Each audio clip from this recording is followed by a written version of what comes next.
Good morning. So there is Sorry, a, you can hear? there is a mic here. Required? I don't think. Good morning. Good morning.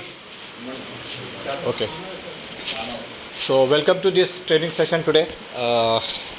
We have three topics we are going to cover today. The first one is on ductile iron, and then we are going to see we are going to see on power consumption, and the third one will be on sand properties. So let us start with the first session, that is on ductile iron.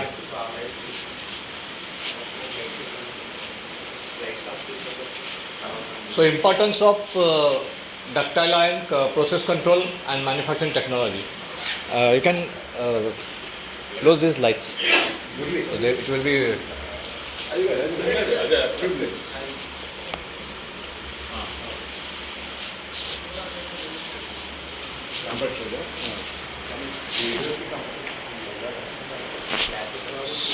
So ductile iron,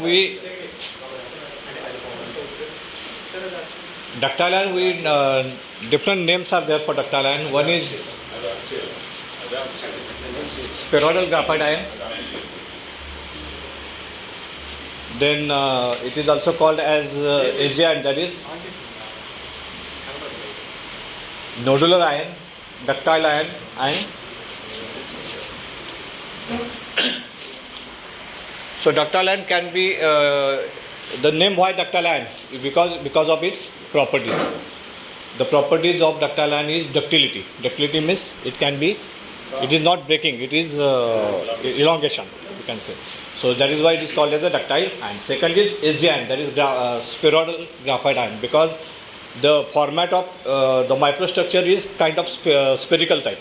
It's a round in shape. So it is called as SG iron, that is spheroidal graphite iron. And third one is, it is also called as a nodular iron, because we found nodules in the microstructure of SG iron, whereas in cast iron we found flakes. So it is also called as a nodular iron. So if a customer asks you about the name, it is ductile iron, nodular iron, or SG iron, all three are same. So you should understand that, and you should know that.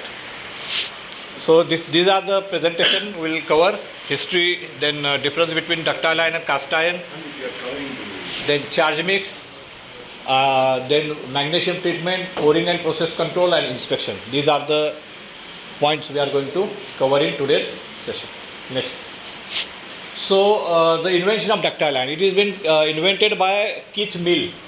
What is his name? By Keith Mill in 1943. It is invented by Keith Mill. What he is trying to do is he is experimenting cast iron. He is experimenting cast iron. Cast iron में उसने कोशिश किया कि वो cast iron के properties को अलग अलग तरीके से देखना चाहता था. So he reduce the sulphur. Cast iron में सल्फर नॉर्मली हम 0.1 के करीब रखते हैं. So he taking trial by reducing sulphur and adding some magnesium, and he found that the properties which are coming after that are very different than the cast iron. So by that way the ductile iron has been invented. So it is an accident. It is not invented as a separate project. It has been accidentally invented by Keith Mills in 1943 while he is taking trial on cast iron. Next. That is what it has been written. Actually, Keith was looking for a way to reduce the sulfur in cast iron by treating the molten metal with magnesium, and he found that looking at the specimen under microscope, the graphite, instead of forming flakes, he found perfect round nodule, which eliminated all ill effect of the flake graphite. What are the ill effect of the flake graphite? We'll see when we compare ductile iron versus cast iron again in the next slides. Next. So he got a patent from US government for the ductile iron in 1949, and from that the ductile iron has been invented. Next. So it is mainly used in automotive part. Automotive part में इसका maximum इस्तेमाल होता है where strength is required higher side. जहाँ पर strength higher side में चाहिए वहाँ पर ductile iron का mainly इस्तेमाल होता है. It is basically जहाँ पर हमारा कास्ट आयरन खत्म होता है वहाँ पर एज आयरन शुरू होता है। हमारा कास्ट आयरन खत्म होता है, हमारा कास्ट आयरन में आखिरी ग्रेड होती है FG 300, करेक्ट। वहीं पे डक्टाइल आयरन की शुरुआत होती है FG एज आयरन 400/15। तो 300 के ऊपर जहाँ कास्ट आयरन खत्म होता है वहाँ पे एज आयरन की शुरुआत होती है, and it goes up to 700। So वहाँ पर उसमें स्ट्रेंथ हमें ज़्यादा मिलती है, number 1। Number 2, we get elongation. Cast iron में क्या होता है, इलोंगेशन 0 होता है, जहाँ पर डक्टाइल आयरन में इलोंगेशन ज़्यादा होता है। कास्ट आयरन ब्रिटल होता है और डक्टाइल आयरन क्या होता है, it is been elongated. So it can be use in automobile component for getting better strength.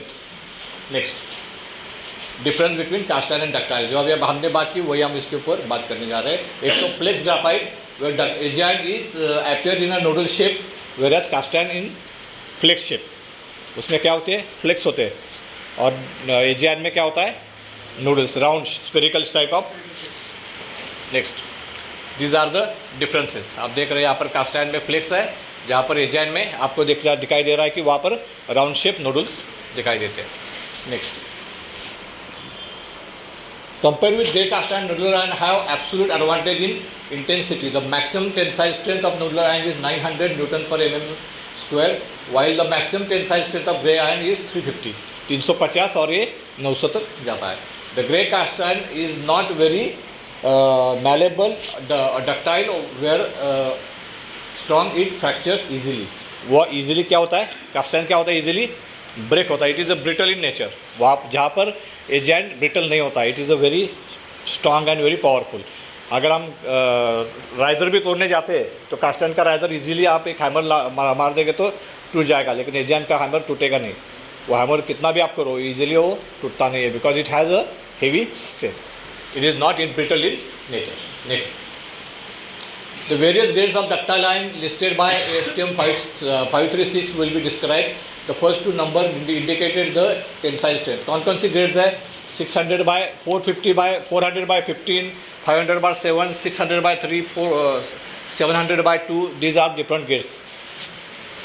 Also 550/6 is another grade. Apart from this, lot of new grades are also invented nowadays, which are also called as Aus temper ductile iron, ADI, or it is also called as SSF, that is silicon strengthening ferritic ductile iron. So new lot of grades are coming up in the market right away. So ductile iron has very popularity. अभी बहुत सारे लोग steel के component को ductile iron में convert करने जा रहे हैं, because steel is costly in nature. तो उसको रिप्लेस करके वो डक्टाइल आयरन में लोग बहुत सारे आ रहे हैं। So ductile iron is going to be very bright future in for all the foundryman. लेकिन उसमें आपको सिर्फ ये 5 ग्रेड के ऊपर फोकस करके नहीं चलेगा, लॉन्ग टर्म में जाके आपको अलग अलग जो कस्टमाइज ग्रेड आ रही है, मतलब हम क्या बोलते हैं 500 मतलब 500/7, वैसा नहीं होता है अभी। 500/10 भी कस्टमर मांगेगा, 500/4 भी कस्टमर मांगेगा। तो 500/4 ग्रेड कैसे मेंटेन करना है, उसकी प्रॉपर्टीज़ कैसे लानी है, वो आपको सीखना पड़ेगा। तो ये नई नई तकनीक बहुत सारी डक्टाइल आयरन में आ रही है। तो इसलिए डक्टाइल आयरन को समझना, उसको इस ग्रेड को कैसे अचीव करना है, उसकी मेथडोलॉजी को समझना बहुत इंपॉर्टेंट है। Next,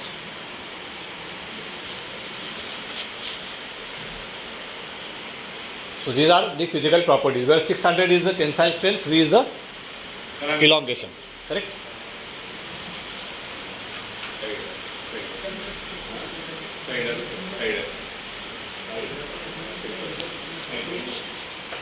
So how many people here have SG iron? कितने लोगों ने एज आयरन बनाया यहाँ पर? Was work as a melting में as a operator, as a, किन लोगों ने एज आयरन बनाया? हाथ ऊपर करें।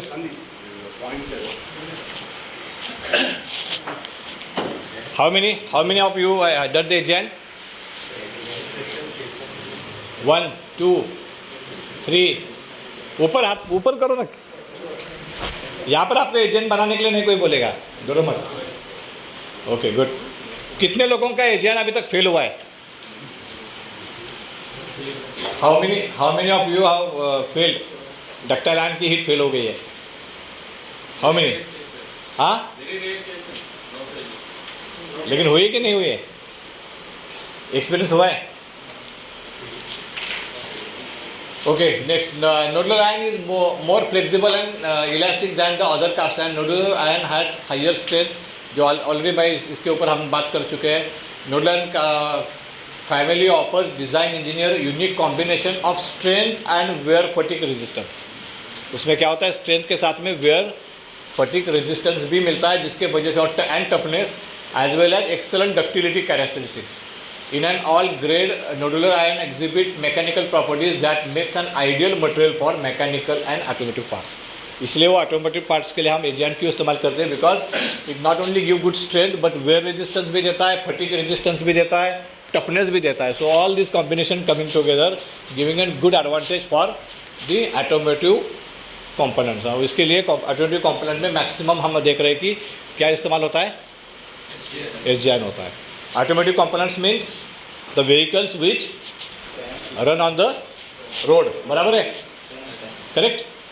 तो जब रास्ते पे गाड़ी चलेगी तो क्या होगा, व्हाट इज़ वेरी इंपॉर्टेंट, सबसे इंपॉर्टेंट फैक्टर क्या होता है उसमें, हाँ, सेफ्टी। क्योंकि अगर कुछ हो गया गाड़ी में तो क्या होगा, सामने वाला, बाजू वाला, गाड़ी वाला सारा ही भगवान को प्यारे हो जाएंगे। तो safety factor is very important. That is why all this characteristics के वजह से ductile iron is popular in automobile. और इसीलिए कास्ट आयरन की जगह वहाँ पर अभी क्या इस्तेमाल होता है, ज़्यादातर SGN इस्तेमाल करते हैं, because it is good in strength और उसके वजह से सेफ्टी फीचर्स में ज़्यादा बेहतर मिलते हैं। समझ में आ रहा है, कुछ डाउट है? डाउट है तो कभी भी पूछ सकते हैं। Next, grey cast iron is more versatile of all foundry metals. अभी ग्रे कास्ट आयरन का एक सबसे एडवांटेज क्या है कि grey cast iron is very easy to make and secondly it has good flowability. Metal का जो फ्लो है, या उसे हम क्या बोलते हैं, वर्ड यहाँ पर, it is good flowing material. तो जितने जहाँ पर इंटीग्रेटेड शेप हो या वहाँ पर भी वो मेटल पहुँचता है, तो it is easy for flowing. तो इसलिए वो पहले बहुत पॉपुलर हुआ करता था। Grey cast iron is most versatile of all foundry metal with expectation of wrought steel and grey iron most widely used for metal for engineering purpose. Grey cast iron is an extremely inexpensive metallic material which is readily available in large quantities almost all the foundries. Next, these are the physical or chemical compositions. Cast iron we know around 3.5 maximum carbon we take, whereas in ductile iron 3.5 to 3.8 is the approximate carbon range. These are the approximate range. Silicon 1.4 to 2.1 in cast iron, whereas nodal iron it is 2 to 3.2. Manganese 0.6 to 1%, whereas nodal iron manganese depending on your grades, कौन C grade है उसके ऊपर manganese कितना डालेंगे वो decide होता है। Phosphorus 0.1 to 0.5 in grey cast iron, whereas nodal iron it is not 8 maximum. We normally recommend to keep it not 5 max, not 5 के ऊपर नहीं जाना चाहिए। Next one is sulfur 0.1 to 0.12 in grey cast iron, whereas in nodal iron it is not 2.5 maximum in the bath. Final it should be not 1.5, final में 1.5 से आगे नहीं जाना चाहिए। Magnesium not 3 to not 6, magnesium cast iron में होता नहीं है, correct. Next, so grey cast iron is lower strength, whereas ductile iron has higher strength as compared to grey cast iron. Grey cast iron has zero elongation, whereas ductile iron having elongation from 2 to 15%. Grey cast iron is good damping properties. Damping properties grey cast iron में अच्छी होती है, लेकिन ductile iron में elongation ज़्यादा होता है, वेराज less damping properties होती है। तो टोटली अपोजिट है दोनों, डक्टाइल आयरन और grey cast iron. Next, this is the 3D picture of flakes graphite. Flakes graphite कैसे दिखता है उसका एक 3D पिक्चर यहाँ पर दिखाई दे रहा है। Next, and this is about spheroid. You can see the round shape of nodal graphite.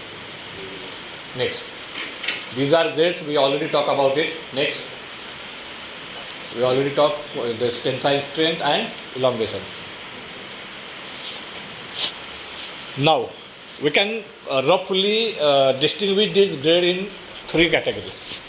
One is ferritic category, number 2 is ferritic perlitic category, and number 3 is perlitic category. There are 3 rough distinguish of this grades.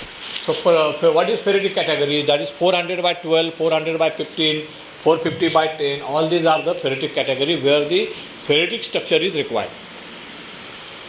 जहाँ पर क्या होता है, ferritic structure होता है. Ferritic structure का मतलब क्या है, वहाँ पर अबाउ 80% आपको फेरेटिक चाहिए, वो परलिटिक कम से कम चाहिए. That is called as a ferritic structure. The hardness range is around 130 to 180.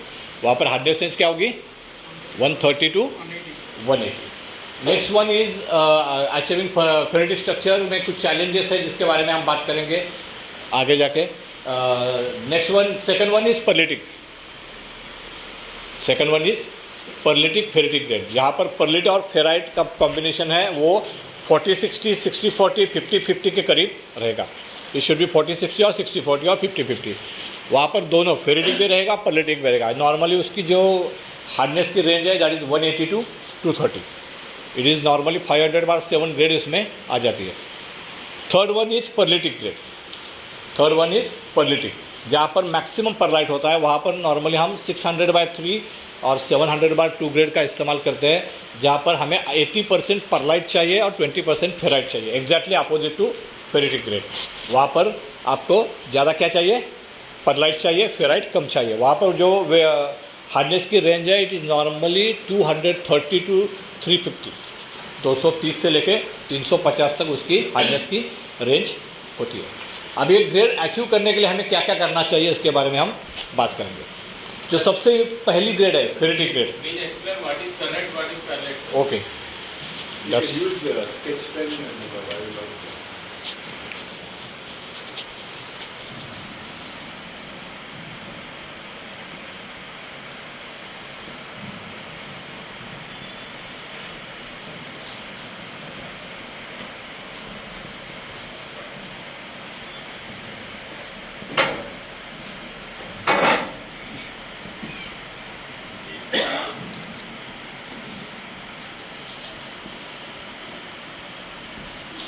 ये 3 टर्म आपने सुनी होगी, फेरेटिक और it is also called as a free carbon. Second is pearlitic and third is carbide. Carbide आपने सुना होगा, that is also called as a combined carbon. So what is ferritic और free carbon? It is nothing but Fe. It is nothing but Fe. What is carbide? It is Fe3. It is combined carbon. This is very hard material. इसको हम machining नहीं कर सकते. जब customer हमें बोलता है कि there is a problem with the machinability, carbide आ गया, इसका मतलब वहाँ पर वो मशीनिंग नहीं कर पाता है. It is very hard material and this is very soft material. It is just like pig iron. It is very soft material. जैसे मक्खन होता है उस तरह ये सॉफ्ट मटेरियल है. This is hard material. Now what is ferrite? Ferrite is nothing but your free carbon. So जहाँ पर फेराइड ग्रेड है वहाँ पर आपका हार्डनेस क्या है, कम है, 130 to 180. उसका मशीनिंग भी आसानी से हो जाता है. जहाँ पर कार्बाइड और कंबाइंड कार्बन है उसका मशीनिंग नहीं होता है. That is called as a combined carbon. So what is pearlite then? Pearlite is nothing but alternate layer of Fe and Fe3C. एक Fe आएगा, Fe3C आएगा, Fe आएगा, Fe3C आएगा, Fe आएगा, Fe3C आएगा. This is called as a pearlite. तो यहाँ पर क्या होता है, एक मटेरियल सॉफ्ट है, एक मटेरियल हार्ड है, एक मटेरियल सॉफ्ट है, एक मटेरियल हार्ड है, तो उससे उसको स्ट्रेंथ भी मिलती है. That is why the hardness of pearlite grade is more. उसको स्ट्रेंथ भी मिलती है, लेकिन साथ में मशीनिंग होता है because there is a soft material inside.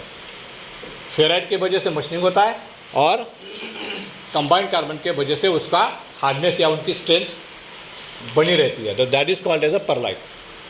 So this is ferrite, this is perlite. So ferritic grade is 400/15, 400/12, 450/10. Perlitic grade is 500/7, जहाँ पर एक फेरेटिक और एक परलिटिक दोनों क्या होता है, there is alternative layers are there. So there is second thing is perlitic, that is 500/7, ferritic perlitic, and third one is perlitic grade 600/3 and 700/2, जहाँ पर आपका हार्डनेस बहुत ज़्यादा होता है, up to 350, 230 to 350, and perlitic is around 80%. उसे achieve करने के लिए आपको कई बार टीन का भी इस्तेमाल करना पड़ता है. कॉपर मैंगनीज के साथ में टीन को भी डालना पड़ता है उसमें. Got it? इसके बारे में आगे और डिटेल में हम बात करेंगे। आगे जाएंगे। ये क्लियर है? समझ में आया? Ferritic, that is nothing but free carbon, it is very soft. Second is carbide, that is combined carbon, it is very hard, it is not machined. और दोनों का जो कॉम्बिनेशन है alternate layers, that is called as a pearlitic. उसमें machining भी होता है और साथ ही में उसमें स्ट्रेंथ भी रहती है। Right, it is dissolved carbon. As it is, carbon is not there in. Yeah, it is a free carbon, dissolved carbon, dissolved. Dissolved carbon. So you can't see carbon. You can't as see, yeah, carbon. very true, very true. We can't see. It is the phases. These are the phases. And matrix, we say perlite is a matrix. Correct. But the graphite, what is the special name for graphite? That phase. Matrix is background. Correct. In that matrix, this graphite is shown as different phase. Like matrix, there must be some name for the graphite. That is what we call is ferritic perlitic. That is matrix. No, no. Whenever you see a microstructure, Okay. we see background is called matrix. Correct. The graphite is a separate phase. It is not background. Graphite is. That is nodules or flakes. So that is what we call is a nodules or flakes. In cast iron we call it as a flakes, and in ductile iron we call it as a nodules. Next. So what are the factors affecting these grades? Grades को achieve करने के लिए क्या क्या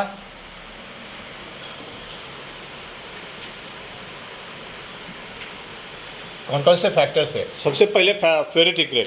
ferritic grade में हमें क्या चाहिए? We want more of ferrite. अगर हमें फेराइट ज़्यादा चाहिए तो you should have controlled manganese. आपको मैंगनीज को कंट्रोल करना है। Second thing is you have to control cooling time. अगर फास्ट कूलिंग करेंगे तो क्या होगा? आपका सरफेस का हार्डनेस बढ़ जाएगा and you not able to get ferritic structure.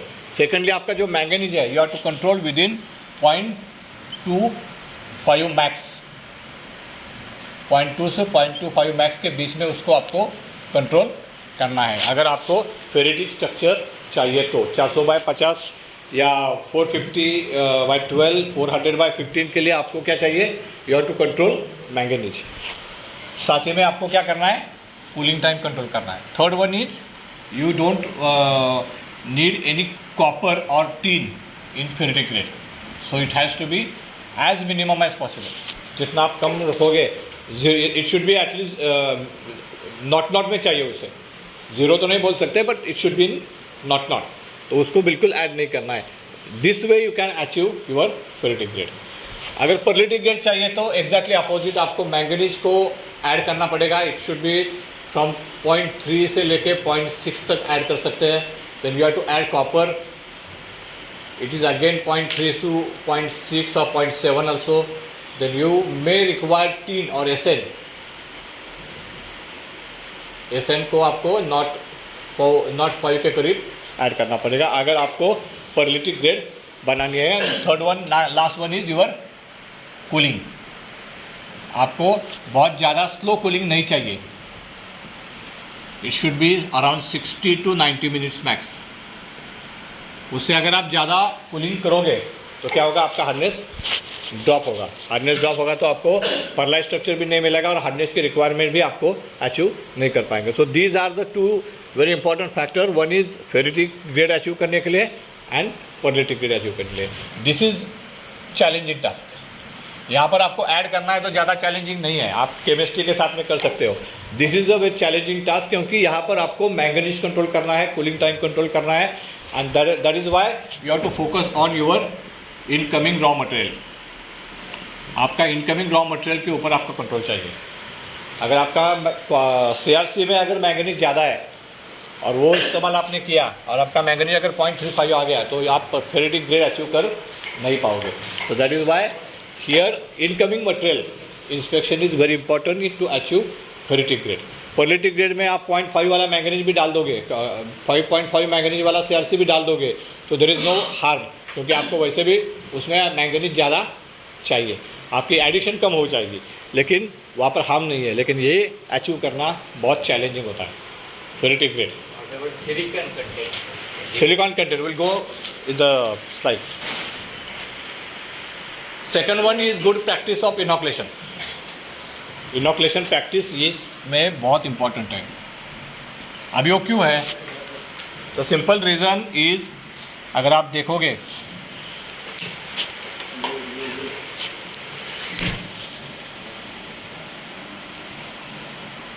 Ferritic grade में क्या होता है, each nodule is surrounded by क्या होता है, फेराइट. करेक्ट. तो जितने नंबर ऑफ नोडुल बढ़ेंगे उतना आपका फेराइट परसेंटेज बढ़ेगा. तो आपको अगर फेरेटिक ग्रेड अचीव करनी है तो you have to increase nodule count. आपको क्या करना पड़ेगा, नोडुल काउंट को बढ़ाना पड़ेगा. अगर नोडुल काउंट को बढ़ाना है तो क्या करना पड़ेगा, inoculation should be very good. Inoculation practice बहुत इंपॉर्टेंट है. जितनी आपकी इनॉकुलेशन प्रैक्टिस ज़्यादा अच्छी रहेगी उतना आपका नोडुल काउंट बढ़ेगा. जितना नोडुल काउंट बढ़ेगा उतना ही आपका फेरेटिक स्ट्रक्चर बढ़ने वाला है. जैसे इन्होंने पूछा question, silicon, what is the role of silicon in it. Normally ferritic grade के लिए we use higher range of silicon. 2.5 से लेके ऑलमोस्ट 2.8 तक हम फाइनल में सिलिकॉन रखते हैं फॉर फेरेटिक ग्रेड. जैसे हम पर्लेटिक ग्रेड को जाते हैं it comes down to 2.3 to 2.6. Silicon बढ़ने से आपका फेराइट स्ट्रक्चर भी थोड़ा सा बढ़ता है, नोडल काउंट भी बढ़ता है, और जिसके वजह से आपको डिज़ायर्ड प्रॉपर्टीज और हार्डनेस मिल जाता है.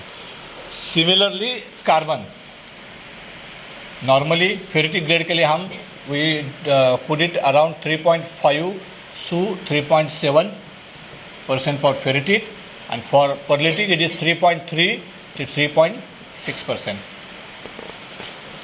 तो कार्बन भी आपका क्या होता है, पर्लिटिक ग्रेड होता है तो कम होता है कार्बन और सिलिकॉन, और फेरेटिक ग्रेड के लिए कार्बन और सिलिकॉन थोड़ा सा बढ़ जाता है, इंक्रीज हो जाता है. So good practice of inoculation we say. Section thickness also contribute to little bit in this. अगर आपका सेक्शन बहुत पतला है, कास्टिंग थिन वॉल्ड है, तो वहाँ पर क्या होगा, चिलिंग होगा, फास्टर चिलिंग होगा, तो आपको वहाँ पर फेरेटिक स्ट्रक्चर लाना बहुत मुश्किल होता है. So also section thickness contribute to that grade achievement.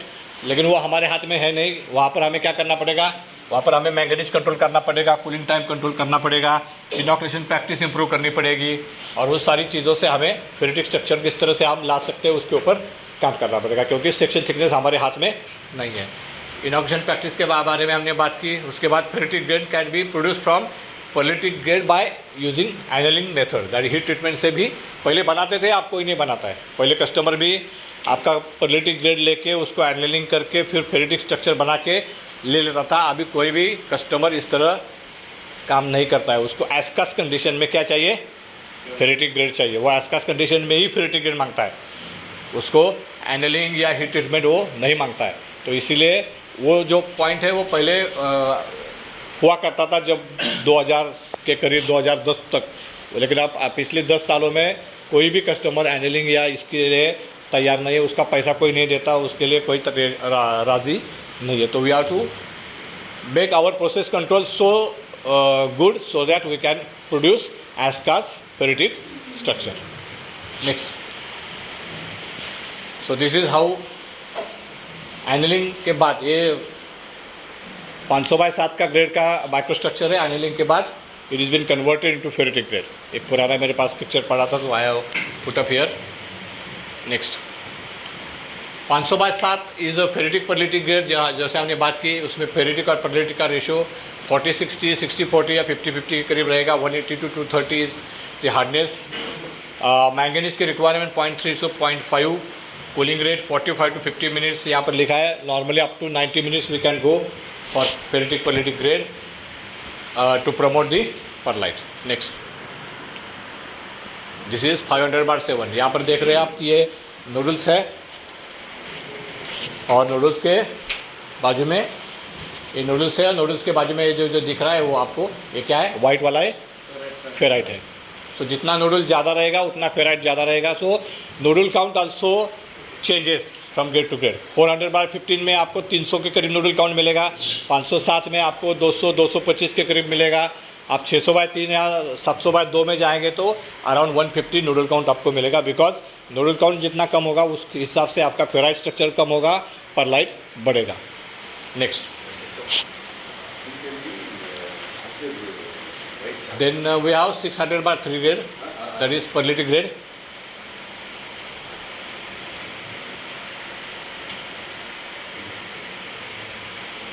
(600/3 and 700/2 these are the pearlitic grade, जिसके बारे में हमने ऑलरेडी बात की। इसमें pearlite 70 to 90%, hardness 210 to 270।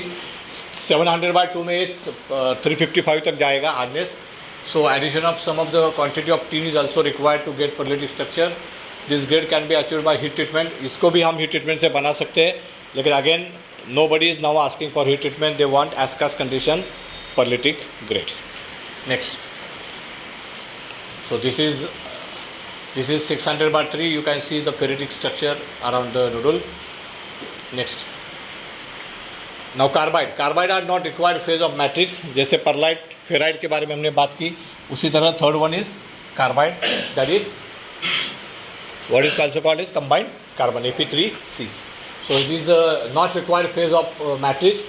Independently हमें कार्बाइड नहीं चाहिए, कार्बाइड फेरिटिक के साथ में आएगा, that is called as the pearlite, वो चाहिए, लेकिन independent phase as a carbide हमें नहीं चाहिए, because it is reducing machinability. What are the reasons for carbide? Is one of the chromium, higher chromium रहेगा तो कार्बाइड आएगा। Then second is poor inoculation, high residual magnesium, these are the promoting carbide things. There are many other elements which we in the next slides, next few slides we can see a separate slide on that, which are the carbide promoting elements. उसके ऊपर एक अलग slide है। Ductile iron manufacturing process. So now we are going towards the process control. Okay, so we have seen how ductile iron has been invented, the grades of ductile iron, difference between ductile iron and cast iron, all these things we have seen. Now we are going into the detailed process control of ductile iron. So according to me, making ductile iron is more easier than grey cast iron. What I say? Making ductile iron is more easier than making grey cast iron. How many of you are with me? How many are agree on this statement? You three mainly. Are you agree with this or not? Ductile iron is difficult as per your. For me, it is very difficult to make grey cast iron. It is very easy to make ductile iron. The reason, simple reason is, if I ask you to make a cast iron, if I ask you to make a cast iron, और मैंने आपको बताया कि मुझे cast iron में 197 hardness चाहिए, और आप कास्ट आयरन का हीट पोर करके मुझे 197 हार्डनेस ला के दो, आप 10 में से कितनी बार लेकर उसको अचीव कर पाओगे? I don't think you will able to make it even 5 times out of 10, क्योंकि कास्ट आयरन में बहुत सारे वेरिएबल्स है। कार्बन 0.1 0.2 इधर उधर हो गया, सिलिकॉन 0.1 0.2 इधर उधर हो गया, मैंगनीज 0.5 इधर उधर हो गया, that is directly affecting your physical properties. Ductile में वैसा नहीं होता है। डक्टाइल अगर आपकी केमिस्ट्री भी देखोगे तो विल फाइंड 1.1 0.2 का वेरिएशन कुछ भी हार्डनेस में इफेक्ट नहीं करता है। अगर आपको डक्टाइल में बोल दिया जाए कि 220 हार्डनेस लाना है, तो आंखें बंद करके आदमी 220 हार्डनेस और फिजिकल प्रॉपर्टीज ला सकता है। ओनली थिंग फर्क क्या है दोनों में, कास्ट आयरन में और डक्टाइल आयरन में, is a discipline. The difference is discipline. अगर आप डिसिप्लिन फॉलो करोगे तो डक्टाइल आयरन से आसान कोई भी काम नहीं है। Ductile iron is the easiest way to produce then cast iron. Cast iron बनाना ज़्यादा मुश्किल है, because there are more variables in cast iron. Cast iron में आप क्या क्या इस्तेमाल करते हो? पिगाइन डालते हो, एमएस डालते हो, पिगाइन डालते हो, बोरिंग डालते हो, स्पिलेज डालते हो, सीएस कैप डालते हो, आरआर डालते हो, सो मेनी वैरायंट। तो सारे का कॉम्बिनेशन, सारे का केमिस्ट्री, सारे का इनकमिंग मटेरियल का केमिस्ट्री, वो मैच करके फाइनल केमिस्ट्री लाना। डक्टाइल में क्या डालते हो आप? सीआरसी, आरआर, और कुछ लोग पिगाइन डालते हैं, कुछ लोग पिगाइन भी नहीं डालते, सिर्फ सीआरसी और आरआर में डक्टाइल में बनाते हो। तो उसमें आसान क्या है कॉम्पोजिशन लाने में? सिंपल कंट्रोल क्या है आपको? दो ही चीज़ों को कंट्रोल करना है आपको। क्या करना है? CRC को कंट्रोल करना है, RR को कंट्रोल करना है और प्रोसेस को कंट्रोल करना है बस। कास्ट आयरन में वैसा नहीं, कास्ट आयरन में बहुत सारे वेरिएबल्स है, उसमें आपको प्रॉपरली उसको फिट करना बहुत मुश्किल होता है। इसलिए मैं हमेशा मानता हूँ कि making ductile iron is the simplest way अगर आप डिसिप्लिन फॉलो करेंगे। So previous slide. So what I mean to say ductile iron manufacturing process is very interesting. सबसे पहले तो एक बहुत इंटरेस्टिंग प्रोसेस है, उसे करते समय मज़ा भी आता है, एक चैलेंज भी होता है। और जब हम नोडलिटी वाला माइक्रोस्ट्रक्चर देखते हैं तो सम फीलिंग जो अपने दिमाग में आती है, सेटिस्फैक्शन की feeling, that is not come in the cast iron. सही है गलत है? एक खुशी मिलती है ना जब एजेंट बना हुआ माइक्रो देखते हैं, so you get feel and proud. वैसा कास्ट आयरन में होता है क्या? नहीं होता। सो it is a very interesting process and it require lot of discipline and proper process control on charge mix और पूरे प्रोसेस कंट्रोल में आपका क्या चाहिए? डिसिप्लिन चाहिए। अगर वो रहोगे तो then your ductile iron process is more interesting and more easier than next. So that is why I feel discipline has to be there in ductile iron. Next, so let us start with first, that is charge mix. हम शुरुआत करते हैं charge mix से। तो discipline हर area में चाहिए, उसमें वहाँ पर चार्ज मिक्स में चाहिए। So important thing in the ductile making of ductile iron is the charge mix. अगर चार्ज मिक्स में कुछ गड़बड़ हो गई so very difficult to adjust. इसलिए चार्ज मिक्स के ऊपर आपका कंट्रोल होना बहुत ज़रूरी है। चार्ज मिक्स में दो चीज़ें आती है, आपका इनकमिंग इंस्पेक्शन भी आएगा और आपका प्रोसेस कंट्रोल जो आप शॉप फ्लोर पे मेल्टिंग डेक पे कर रहे हो वो भी आएगा। दोनों चीज़ें यहाँ पर मैंने इंक्लूड किया है। सबसे पहले तो सिलेक्शन ऑफ चार्ज मिक्स, जहाँ पर अब हम CRC इस्तेमाल करते हैं, पिगाइन इस्तेमाल करते हैं और होम रिटर्न इस्तेमाल करते हैं। सो दिस में चेंज फाउंड्री टू फाउंड्री, ये कोई स्टैंडर्ड प्रैक्टिस नहीं है। अलग अलग फाउंड्री की अलग अलग प्रैक्टिस हो सकती है। Whatever I think you are using almost same. मेरे ख्याल में आप पिगाइन भी इस्तेमाल करते हो, CRC और होम रिटर्न इस्तेमाल करते हो। So there are 3 material. Selection of charge mix. Next शुरू करते हैं CRC से। CRC मतलब क्या वो कहते हैं उसे? What is long form of CRC है? It is cold rolled cold एनिल scrap. This word is very important. ये शब्द हमने 2 मिनट पहले सुना था। कहाँ पर सुना था? फेरेटिक ग्रेड बनाने के लिए हम क्या करते हैं? एनिलिंग करते हैं। वही एनिल शब्द यहाँ पर आया। इसका मतलब यहाँ पर क्या है? CRC में क्या होता है? मैंगनीज ऑन लोअर साइड वो फेरेटिक मटेरियल है। Basically it is a ferritic material. So it is cold rolled एनिल scrap. तो फेरेटिक मटेरियल होने की वजह से उसमें मैंगनीज कम होता है, सल्फर कम होता है, उसमें फॉस्फोरस कम होता है, उसमें क्रोमियम नहीं होता है। So all this good activities के वजह से हमारा एजेंट ज़्यादा बेहतर बनता है। So it should have low sulphur low phosphorus. First important thing is low sulphur and low phosphorus. Secondly manganese. अब मैंगनीज में 2-3 चीज़ें, कुछ टैप पे मैंगनीज होता है, कुछ टैप पे मैंगनीज नहीं होता है। जिसमें मैंगनीज होता है we can use it for 500/7 grade and 600/3 और 700/2। जिसमें मैंगनीज नहीं होता है that we have to use for 400/15 based on our adjustments. For ferritic grade use low manganese CRC scrap to achieve physical properties. It should be as low as possible 0.15 to 0.25 to 400/12। इसके बारे में already हमने बात की है। In as cast condition that is very important. एस्कास condition में अगर हमें फेरेटिक ग्रेड अचीव करनी है तो our manganese should be as low as possible. For pearlitic grade one can use high manganese CRC to reduce cost. अगर आपके पास high manganese scrap आया, आपके पास पर्लिटिक ग्रेड का लोड है, तो you can keep it separately and use it for that grade only. Again here comes as discipline. गलती से अगर वो स्क्रैप किसी ने फेरेटिक ग्रेड में डाल दिया तो क्या होगा? आपका हार्डनेस बढ़ेगा, आपको ग्रेड अचीव नहीं होगी। तो that is why discipline is very important. Silicon punching और stamping can be used instead of CRC। जो पसला वाला सिलिकॉन पंचिंग हम कवरिंग के लिए इस्तेमाल करते हैं, that also can be use for as a replacement for CRC। Next, acceptance criteria of CRC। So this is very important slide. Acceptance criteria of CRC. Raw material inspection. कोई है यहाँ पर? Incoming inspection. So it is very important criteria. It is the most challenging task in ductile iron. CRCA का acceptance is a very critical task and very challenging task. आसान नहीं है, लेकिन you have to be very alert on that. तो उससे क्या होता है? Mainly it comes in a bundle form. क्या होता है? बंडल फॉर्म में आता है, और आपके पास एक 10 टन का 15 टन का गाड़ी आएगा, तो what you do, you go inside the vehicle, you take 1 2 3 4 corners, उसमें से एक बंडल में से कुछ पट्टियाँ निकालोगे, you make a spectro, and based on that you decide whether that whole vehicle is belonging to your requirement और not, correct.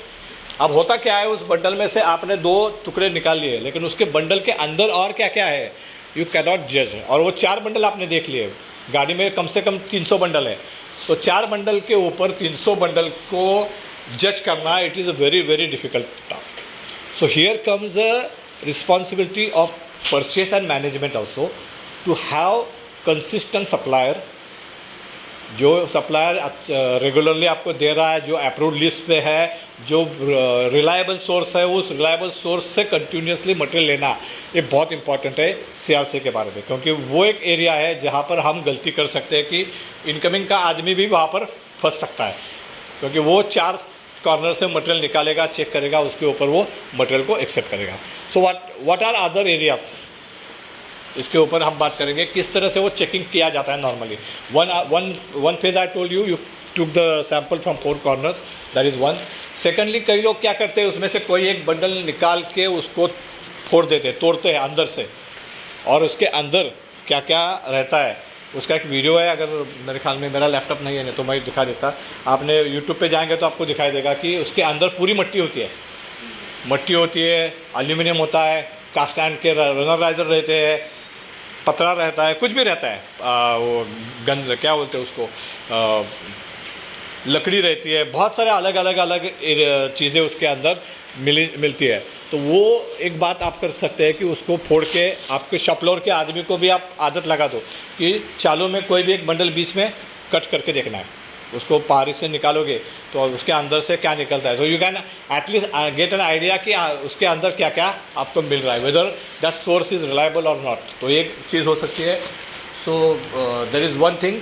Secondly, कई लोग क्या करते हैं कि जब आपका अगर डक्टाइल आयरन रेगुलरली चल रहा है, तो जब भी गाड़ी आती है तो वहाँ से 200-250 किलो सीआरसी उठाते हैं, they put in the furnace, actually उसका स्पेक्ट्रो बनाते हैं, और based on that reading they accept the vehicle. लेकिन उसके लिए आपका एजेंट कंटिन्यू चलना चाहिए। अगर आपका कास्टैन चालू है तो आप वो चेक नहीं कर सकते, लेकिन जहाँ पर एजेंट कंटिन्यू रन होता है वहाँ पर लोग क्या करते हैं, 200-250 किलो वहाँ से निकालते हैं, वो जब put in the furnace they get actual reading of that 200 और 300 kg, उससे आपको पता चलता है कि ये सीआरसी में मैंगनीज कितना है, सल्फर कंट्रोल में है क्या, कुछ और एलिमेंट, जैसे यहाँ पर मैंने लिखा है there may be a trace element in the bundle. कौन कौन से हो सकते हैं, PB, bismuth, boron, titanium, antimony. कुछ पेंटेड क्या रहता है, पेंटेड का मतलब उसमें क्या रहेगा, लेड रहेगा या टिटेनियम रहेगा, तो वो सारी चीज़ें आपके स्क्रैप में से जाएंगी तो मेटल आपका क्या होगा, ख़राब होगा। तो इसीलिए उसके ऊपर आपका कंट्रोल रहना बहुत ज़रूरी है। तो selecting proper method of testing raw material of CRCA is very important. Chromium must be as low as 0 in, उसमें क्रोमियम नहीं चाहिए। मैंने कल भी आपका HRC का एक गाड़ी आया था, मैंने इनको बोल दिया था कि ये थोड़ा ब्लैकिश लग रहा था मुझे, तो I told him to check the chromium, क्योंकि कई बार क्या होता है उसमें आपको क्रोमियम मिलता है, और एजेन में क्रोमियम बिल्कुल नहीं चाहिए। क्रोमियम से आपका डायरेक्ट क्या बनता है, कार्बाइड बनता है, that is very dangerous, it is not removable even after heat treatment. Heat treatment से भी वो नहीं जाएगा, इसलिए chromium should be almost 0, double digit में ही चाहिए। Next, so waste to overcome, जैसे मैंने आपको बताया कि अलग अलग लेयर से आपको बंडल निकाल के चेक करना है, उसके बाद कट डाउन और break 1 or 2 bundles from different look. उसके बाद most correct method is to melt around 200 to 300 kgs ऑफ CRCA फ्रॉम व्हीकल। ये 3 अलग अलग चीज़ों से आप CRCA को इंस्पेक्शन कर सकते हो, और उसके बाद आप उस व्हीकल को इन्वर्ट कर सकते हो। Next, these are normally CRCA का जो कॉम्पोजिशन रहेगा उसमें कार्बन 0.1 के करीब रहेगा, सिलिकॉन 0.1 के करीब रहेगा, मैंगनीज इट डिपेंड्स ऑन 0.1 से लेके 0.6 तक रहेगा, sulphur should be 0.05, phosphorus should be 0.05, chromium should B 0.9। ये नॉर्मल कॉम्पोजिशन आपका CRCA में मिलेगा आपको। Next, second thing is pig oil. Here I am talking about ductile iron grade pig iron. So kindly keep that in mind. ये यहाँ पर मैं ductile and पिगान के बारे में बहुत बात कर रहा हूँ। It is more pure and virgin material. सबसे पहले तो पिगान इस्तेमाल क्यों करना चाहिए? Because it is a pure and virgin material graphitization के लिए। अगर आप पिगान नहीं डालोगे तो क्या होगा? ग्रेफिटाइजेशन की लेवल आपकी कम हो सकती है।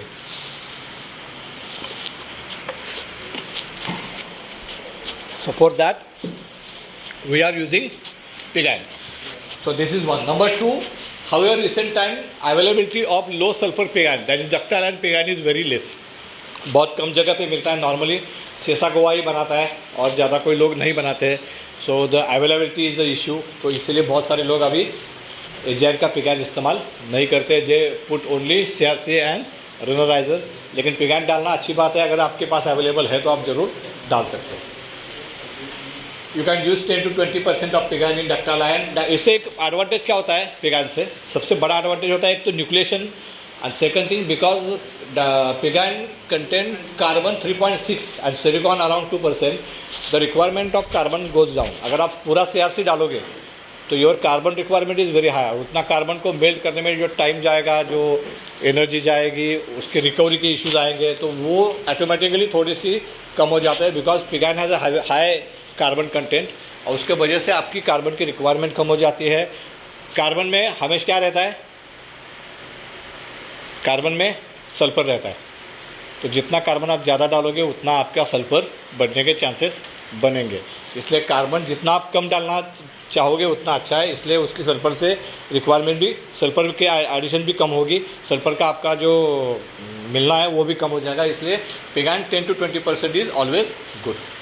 It also improve your nodule count. Pig iron से आपका न्यूक्लिएशन बढ़ेगा तो नोडल काउंट बढ़ेगा, नोडल काउंट बढ़ेगा तो आपका फेरेटिक स्ट्रक्चर या फिर मैट्रिक्स अच्छा होगा। नोडल काउंट बढ़ने से आपकी मशीनेबिलिटी इंप्रूव हो जाएगी। साथ ही में रिड्यूसिंग पावर कंजम्पशन। पिगान क्या होता है? जल्दी से मेल्ट होता है, फास्ट मेल्टिंग होता है, तो उससे आपका पावर कंजम्पशन कम होगा, प्रोडक्टिविटी बढ़ेगी। तो all these are the advantages. So it is good for preparation of ferritic grade. Specially ferritic grade में डिसएडवांटेज तो कुछ है नहीं, लेकिन फेरेटिक ग्रेड में ज़्यादा एडवांटेज मिलता है because it increase the nucleation, ferritic structure बढ़ाता है, नोडल काउंट बढ़ाता है, तो आपको फेरेटिक स्ट्रक्चर लाने में आसानी हो जाती है। So this is about pig iron. Next, third one is our home scrap, that is our runner risers. So runerizer is the another important factor. These are our home returns and we have to keep them separately from grey cast iron. This is very challenging thing. एक agent बनाने के discipline का एक सबसे important factor ये है कि अगर आप ग्रे आयन और डक्टाइल आयन एक ही प्रीमाइसेस में बना रहे हो तो it is very challenging and very important to keep those RR और रनराइजर सेपरेटली. दोनों का रनराइजर को अलग रखना, उसको आइडेंटिफाई करना, तोड़ते समय, शॉर्ट ब्लास्टिंग करते समय, वापस फर्नेस के ऊपर लाते समय and then putting them separately in the furnace is a big challenge and big task. अगर वो आप सक्सेसफुली करते हो तो that is very very good. क्योंकि कई बार क्या होता है, कास्ट आयरन के आरआर अगर गलती से हम डक्टाइल आयरन में डाल देते हैं तो क्या बढ़ेगा? आपका सल्फर बढ़ेगा, क्रोमियम बढ़ेगा. सही है ना?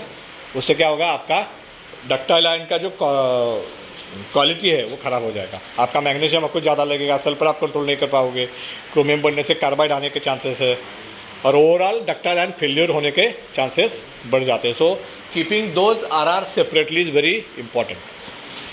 As if we mix this grey cast iron with the ductile iron, it will increase the base content of sulfur, producing ductile quality iron with such high sulfur it becomes difficult. It will also increase other base alloys like phosphorus, manganese, chromium etc. which will hamper the quality of ductile iron, जो हमने already बात की. Next,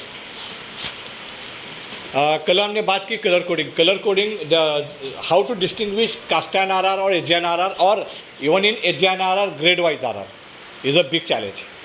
अगर हम Aegean भी बनाते हैं तो भी हम 400/15 बना रहे हैं, 500/7 बना रहे हैं, 700/2 बना रहे हैं. 700/2 में टिन है, 500/7 में कॉपर मैंगनीज है, 400/15 में कुछ भी नहीं है. अगर गलती से हमने वो टिन वाला आरआर अगर फेरेटिक ग्रेड में डाल दिया तो क्या होगा? जो ग्रेड हमें अचीव करनी है वो हार्डनेस और ग्रेड आपको अचीव नहीं होगी. So it is very important to keep them not only cast iron RR and SG iron RR but keep them separately grade wise also. So similar thing is also in cast iron. Cast iron में भी वही है, आपको 200 grade बना रहे हो और 200 और 300 ग्रेड बना रहे हो। 300 ग्रेड के आरआर अगर आपके 200 ग्रेड में डाल दिए तो क्या होगा, क्रोमियम कॉपर सारा उसमें ऐड हो जाएगा, तो आपको वो हार्डनेस क्या होगा उसका बढ़ेगा, जो प्रॉपर्टीज चाहिए वो आपको नहीं मिलेगी। इसलिए बहुत इंपॉर्टेंट है कि ग्रेड वाइज आरआर को आपको क्या करना है, अलग अलग रखना है, सेपरेट रखना है। सो देयर आर वेज, कुछ लोग कलर कोड लगाते हैं, कुछ लोग क्या करते हैं कलर कोड लगाते हैं, अलग अलग कलर लगाते हैं, कुछ लोग उसके ऊपर नंबर डालते हैं, तो अलग अलग तरीके हैं। नेक्स्ट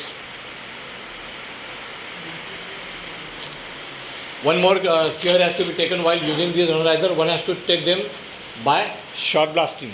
आपको क्या करना है, मैंने कल बताया black RR and white RR.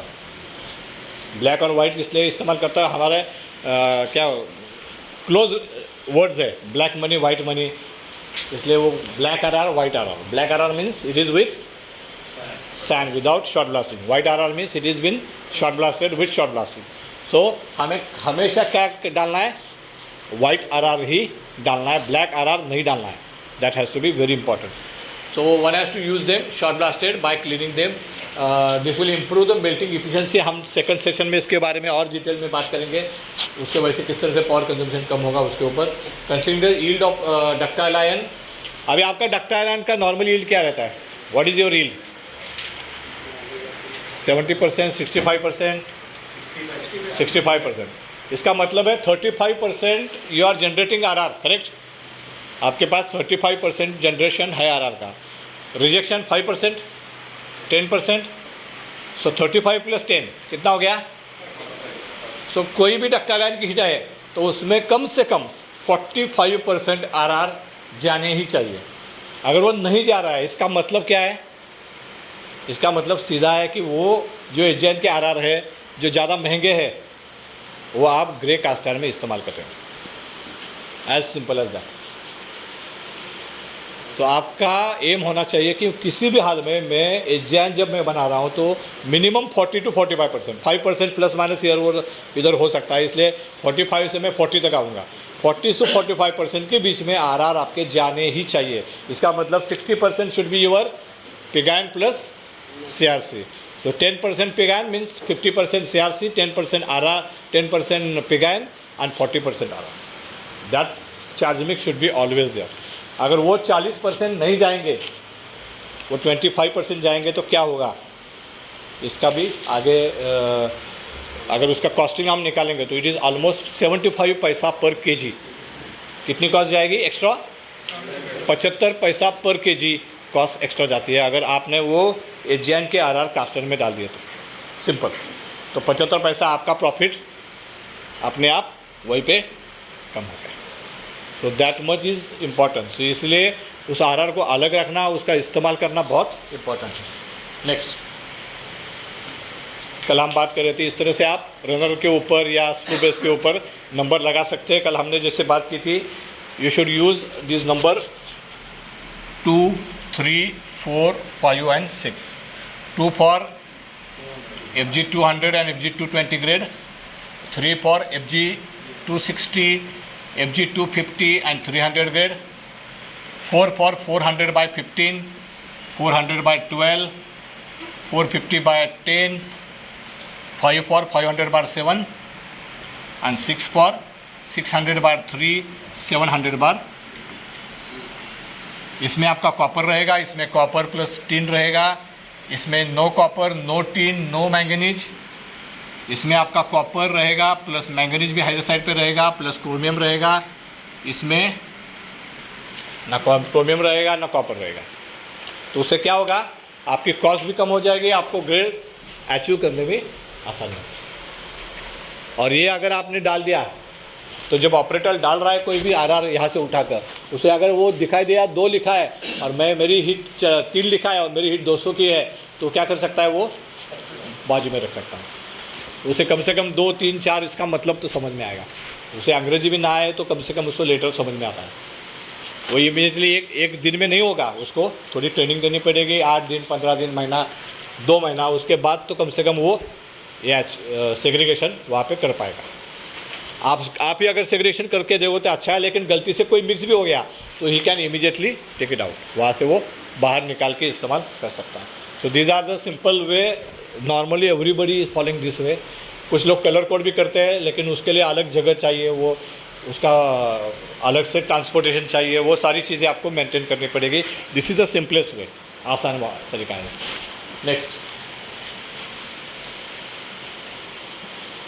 Scrap हो गया हमारा, सीआरसी हो गया, पिगैन हो गया, रनराइजर हो गया। उसके बाद हम जाते हैं ऑलॉय एडिशन के ऊपर। ऑलॉय में सबसे इंपॉर्टेंट ऑलॉय उसमें क्या है? Carbon. Take it as a carbon. Carbon किस तरह से ऐड होता है? There are 3 ways. Number 1 is your shell coke, number 2 is GPC, number 3 is carburizer. क्या क्या? Shell coke, GPC and carburizer. There are 3 different forms हम इस्तेमाल करते हैं। ठीक है, अब शुरू करते हैं। इसमें जब हम कार्बन एडिशन की बात करते हैं, कार्बन एडिटिव्स की बात करते हैं, तो उसमें सबसे इम्पॉर्टेंट फैक्टर जो मैं कल दिन में आपके साथ में बात कर रहा था, मैं कई बार मैंने बात की कि कार्बन को डिज़ोल्व होता है। कार्बन क्या होता है? It get dissolve. जैसे हम शक्कर डाल दी पानी में, क्या होती है? वो डिज़ोल्व होती है। उसी तरह कार्बन क्या होता है? डिज़ोल्व होता है। तो डिज़ोल्व होने के लिए कितना टाइम चाहिए? That is very important. वो डिज़ोल्व होने के लिए अगर आपने टाइम नहीं दिया तो क्या होगा? आपका जो रिज़ल्ट आएगा वो आधा आएगा। समझो आपने 5 बजे कार्बन डाला और 5:10 को मेटल को सैंपल के लिए निकाल दिया, क्या होगा? ओनली 30% और 40% carbon is dissolve, 50% carbon is still in the melt. तो आपने सैंपल निकाल दिया, इसका मतलब डिज़ोल्यूशन अब रुकेगा नहीं, डिज़ोल्यूशन तो चालू है। वो जितना टाइम लेगा उतना लेने वाला है। तो 10 मिनट के बाद आप रिजल्ट देंगे तो वो 30% सिर्फ कार्बन डिज़ोल्व हुआ है, उतना ही रिपोर्ट आपको दिखाई देगा। जब आप रिपोर्ट देखोगे तो आपको लगेगा कि मेरा कार्बन क्या है?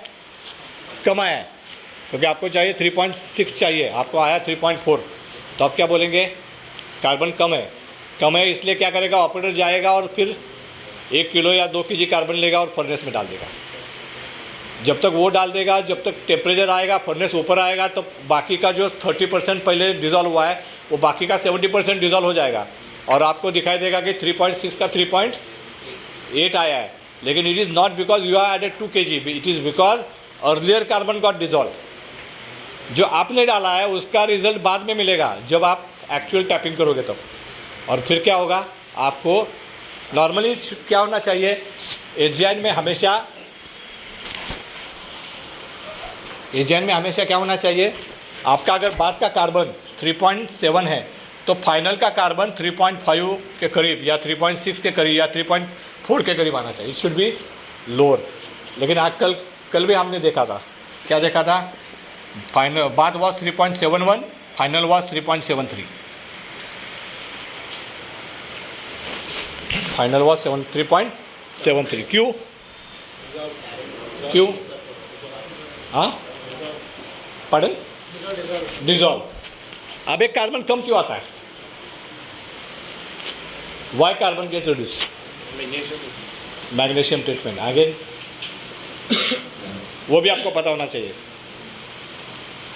बराबर ना? क्यों कम आता है? Number 1 is magnesium treatment, because of violence carbon loss हो जाता है, नंबर 1। नंबर 2, आप ट्रीटमेंट में क्या डालते हो? स्टील डालते हो, मैग्नीशियम डालते हो, इनॉक्यूलेशन डालते हो, तो वॉल्यूम बढ़ेगा ना आपका मेटल का।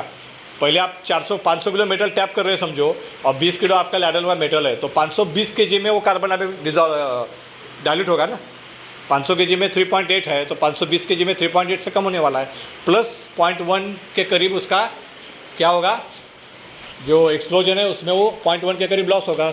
इसीलिए नॉर्मली 0.15 to 0.2 के करीब आपका कार्बन कम होना चाहिए। वो बड़ा क्यों है? अभी बड़ा इसलिए है कि यहाँ पर वो 3.71 है ही नहीं। ये जो रीडिंग आपने लिया है वो गलत लिया है, क्योंकि आपने जल्दी का सैंपल निकाला है। इट शुड हैव बीन 3.9 और वो कम हो गया आपको 3.7 मिला।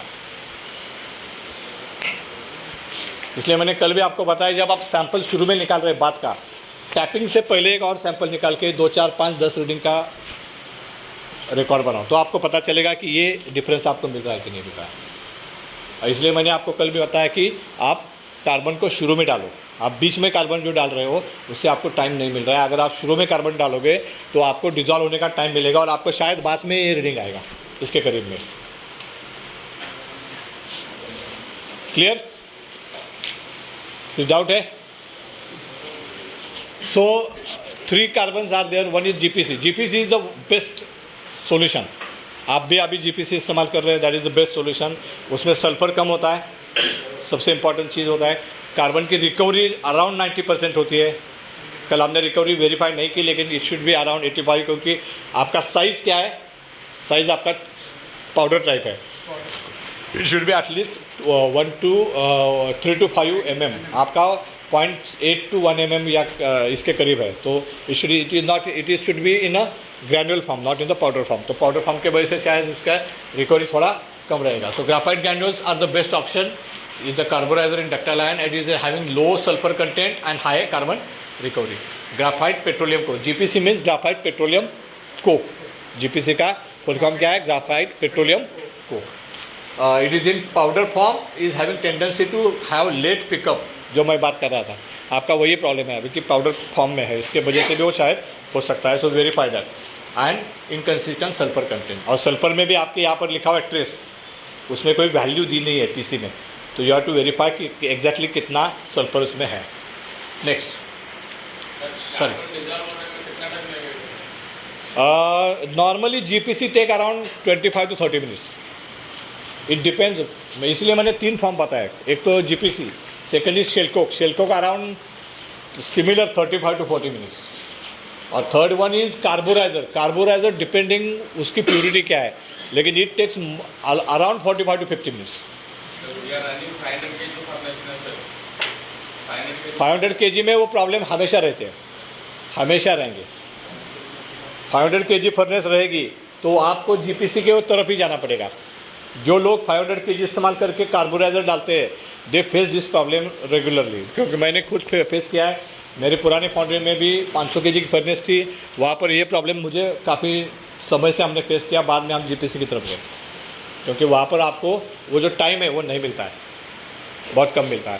तो कहाँ पर, वहाँ पर नॉर्मली लोग क्या करते हैं बताता हूँ मैं। ये 3.7 ये जो है वो रिलेशन के पास रहता है, तो जैसे उनको 3.7 मिलता है, they assume that there it is 3.9। वो लेट पिकअप पॉइंट होगा, इसके हिसाब से वो 3.9 अज्यूम करके आगे जाते हैं सीधा, क्योंकि उसके लिए उन्होंने पहले ये एक्सरसाइज किया रहता है। वो एक्सरसाइज के हिसाब से वो they consider it as a 3.9 and they go are. लेकिन उसके लिए उनको काफ़ी एक्सरसाइज करना पड़ता है। For you it is GPC, it is very good, it is working well. So sulphur is not 5, that figure is not there, that is in the TC, that has to be verified. Then graphite granule are the best option to add as a carburizer. It is having low sulfur content. Next. So this is GPC. Remember this, sulfur not 5, correct? Moisture, ash, volatile material, other thing is okay. Size 0.2 to 0.3 mm. Your is 0.2 to maybe 1 mm. So you have to verify that. जितनी ये size medium size में रहेगी ज़्यादा अच्छा है। Powder form भी नहीं चाहिए और बहुत ज़्यादा भी नहीं चाहिए। बहुत ज़्यादा रहेगी तो भी डिजॉल्व होने में तकलीफ होगी। So 1 to 3 is a normally good. Next, fix carbon, then this is CPC. CPC मतलब कैल्साइड पेट्रोलियम कोक। किसके लिए हम इस्तेमाल करते हैं?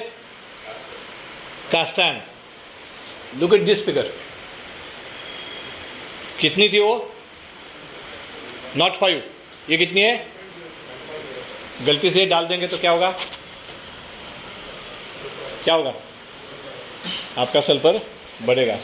सल्फर बढ़ेगा तो डक्टाइल आयन फेल होने के चांसेस बढ़ेंगे। इसलिए हमेशा ध्यान में रखो, जीपीसी और सीपीसी कभी भी एक जगह पे नहीं रखना है। जीपीसी और सीपीसी कभी भी एक जगह पे नहीं रखना है। व्हाट आई ऑलवेज प्रेफर, मैं हमेशा बोलता हूँ, आपका ऑलॉय का बिन है तो उसमें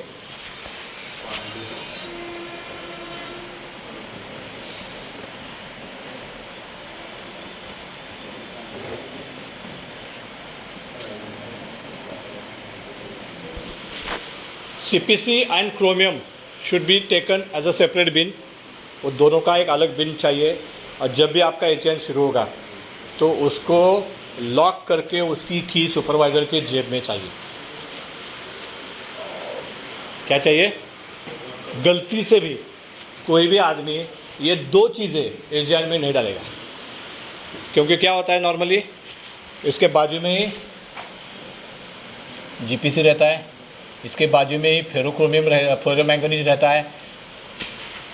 दिस इज़ नॉर्मली सब जगह ऐसा ही होता है। गलती से क्या होता है, आपको मैंगनीज डालना है, 500/7 ग्रेड है, ऑपरेटर जाता है। मैंगनीज और क्रोमियम में बहुत ज़्यादा फ़र्क नहीं है, बहुत कम लोगों को फ़र्क समझ में आता है। उसका येलोइश स्ट्रक्चर जो है मैंगनीज का और क्रोमियम का, उसके बीच का जो डिफरेंस है बहुत कम लोगों को समझ में आता है। ऑपरेटर नया है तो गलती से मैंगनीज की जगह क्रोमियम उठाएगा, भट्टी में डाल देगा। आदत होती है CPC डाला है पिछले वाली हिट तक, गलती से वो लेट एडिशन में जाएगा, CPC उठाएगा, भट्टी में डाल देगा। तो इसलिए इन दोनों चीज़ों को हमेशा एजेंट शुरू होते समय आप लॉक में रखोगे तो गलती से भी कोई नहीं डाल पाएगा। मैंगनीज गया बहुत ज़्यादा फर्क नहीं पड़ेगा, ग्रेड हार्डनेस में फ़र्क रहेगा, लेकिन कम से कम डक्टाइल आयन रहेगा। लेकिन वो गया तो डक्टाइल आयन भी नहीं रहेगा और आपको मशीनिंग भी नहीं कर पाओगे। It's a big crime. इसलिए दोनों चीज़ों को हमेशा लॉक में रखोगे। जब आपका डक्टाइल आयन शुरू होगा तो दैट इज़ मोर इम्पॉर्टेंट। वो अगर रखोगे तो जो बहुत आपको फायदा देगा। Next, avoid late addition of GPC। We always avoid late addition of GPC। Carbon का एडिशन हमेशा अवॉइड करना चाहिए। आप CRC डालो चलेगा, आप मैंगनीज, कॉपर, क्रोमियम, सिलिकॉन कुछ भी लेट एडिशन करोगे तो उसमें ज़्यादा टाइम नहीं लगता है, because it's dissolve fast. Carbon dissolve नहीं होता है। सो अगर आपने कार्बन लेट एडिशन में डाल दिया तो मैं जैसे बताया 35-25 मिनट्स उसको लगता है, उतना आप इंतज़ार नहीं करोगे। आप क्या करोगे, थोड़ा सा घुमाओगे, मेटल ऊपर नीचे करोगे, लेकिन उसके ज़्यादा फर्क नहीं पड़ेगा। उससे क्या होगा, जो अनडिज़ोल्व कार्बन आपके मेटल में जाएगा, मेटल से कास्टिंग में जाएगा और मशीनिंग के बाद वो ओपन हो जाएगा। तो इसलिए कार्बन कभी भी लेट एडिशन में आपको नहीं डालना है। कार्बन के बजाय आगे जाके आपको बहुत सारे प्रॉब्लम आ सकते हैं, इसलिए कार्बन की लेट एडिशन कम करनी है। तो कैसे कम कर सकते हो? सबसे इम्पोर्टेंट तरीका है कि मैं हमेशा कहता हूँ कि आपको जब आप CRC डाल रहे हो, समझो आपने 500 kg CRC डालना है तो आप 475 किलो ही CRC डालो। 25 किलो का एक बंडल हमेशा बाजू में रखना है। अगर आपको चाहिए 3.7 चाहिए, यू कैन एम एट 3.8। मुझे 3.8 आया तो चलेगा, लेकिन 3.6 नहीं चलेगा, क्योंकि 3.6 आया तो मुझे कार्बन डालना पड़ेगा।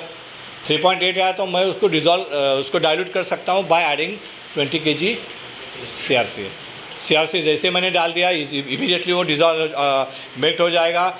जैसे टेम्परेचर आएगा I can easily pour the metal. तो मेरा टाइम बचेगा, मेरी मेटलर्जी अच्छी रहेगी, मुझे ज़्यादा प्रॉब्लम्स नहीं आएंगे। इसलिए हमेशा you aim for higher carbon, not low carbon. इसके लिए आप एक बंडल बाजू में रखो, अगर ज़रूरत पड़ेगी तो उसे डालो, नहीं ज़रूरत पड़ेगी तो वैसे ही डाल दो।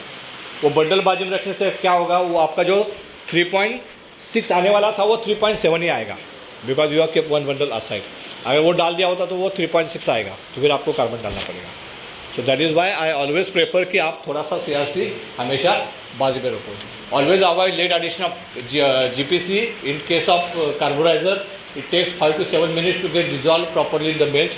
अगर आपने थोड़ा आधा किलो भी डाल दिया तो 5 से 7, लेकिन क्या होता है, we are adding on the top, वहाँ पर आपका चर्निंग नहीं होता है। कॉइल लेवल से ऊपर डालते हैं, वहाँ पर आपका मेटल का चर्निंग नहीं होता है, इसलिए आपको मेटल को नीचे डालना पड़ेगा, ऊपर लेना पड़ेगा। उस सारे में आपका टाइम और पावर कंजम्पशन दोनों भी वेस्ट हो जाएगा। Also late addition of GPC give rise to additional sulphur level which is difficult to tackle with existing magnesium alloy. So this another thing. Hence many time after late addition of carbon we get various composition variation. जैसे कि आपका carbon में variation आएगा, sulphur बढ़ेगा, residual magnesium में problem आएगा, magnesium recovery कम हो जाएगी। All these problem you can find out if you have late addition of GPC. Next, always keep 25 kg of CRCA or MS aside than charge mix. जैसे मैंने पहले बताया कि 25 kg आप same thing applied for cast iron also. आप MS अगर 10 kg MS बाजू में रखेंगे तो आपको कार्बन एडजस्ट करने में आसानी हो जाएगी। अगर ज़रूरत पड़ेगी तो आप डाल सकते हो, ज़रूरत नहीं पड़ेगी तो फिर उसे आप अगले हिट के लिए इस्तेमाल कर सकते हो। लेकिन उससे क्या होगा, आपके कार्बन की लेट एडिशन कम हो सकती है। This will give some good question for percentage of bar. Always do charge calculation once in a shift. एक और इम्पॉर्टेंट चीज़ क्या है, आपका चार्ज कैलकुलेशन भी होना चाहिए। आपका चार्ज मिक्स फिक्स है तो आपका चार्ज कैलकुलेशन भी फिक्स होगा कि इतने kg CRC के लिए, इतने kg RR के लिए, इतने kg पिगैन के लिए मुझे कितना कार्बन डालना है, कितना सिलिकॉन डालना है, कितना मैंगनीज डालना है। अगर ये एक बार आपने शिप में बना लिया और उसके हिसाब से आप अगर कंटिन्यूसली उसमें मटेरियल डालते गए तो आपकी जो केमिस्ट्री आने वाली है वो भी लगभग कंसिस्टेंट आएगी, बराबर ना। तो इसलिए चार्ज कैलकुलेशन करना भी बहुत इम्पोर्टेंट है। कितने लोगों को आता है चार्ज कैलकुलेशन? कितने लोग बनाते हैं चार्ज कैलकुलेशन? हाथ ऊपर कीजिए। 1, only 1, 2, 3, all melting supervisors, good.